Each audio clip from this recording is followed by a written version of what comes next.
ඡන්දය ප්‍රකාශ කිරීමට ඡන්ද මධ්‍යස්ථාන වෙත යෑමේදී ආදිවාසී සංස්කෘතික අංගයක් වන පොරව රැගෙන යාමට අවස්ථාව නොදුනහොත් ඡන්දය ප්‍රකාශ කිරීමෙන් වැළකී සිටින බවත් තම වර්ගයේ ඇත්තන් හටද ඡන්ද ප්‍රකාශ කිරීමෙන් වැළකී සිටින ලෙස උපදෙස් ලබා දෙන බවට ආදිවාසී නායක වන්නිල ඇත්තන් පවසනවා.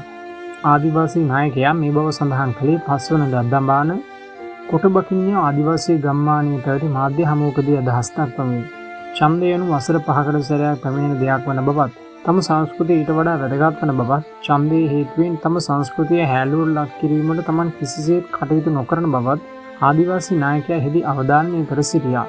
මීට ඉහතදී ආදිවාසී ජනතාව ඡන්දය ප්‍රකාශ කිරීමට පොරව රැගෙන ඡන්දතොට ගියා බව.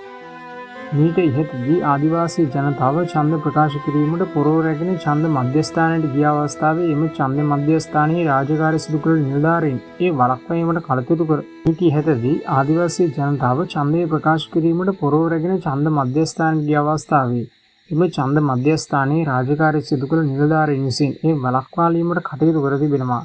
මේ අනුව මෙවර දෙවන් සිදුවීමක් වාර්තා වීමට පෙර මැතිවරණ කොමසාරිස්තුමන් ඇතුළු නිලධාරීන් මේ පිළිබඳව දැනුවත් කිරීම තම වගකීම් බව ආදිවාසී නායක ඌරුවල්ගේ වන්නිල ඇත්තන් වැඩිදුරටත් සඳහන් කළා.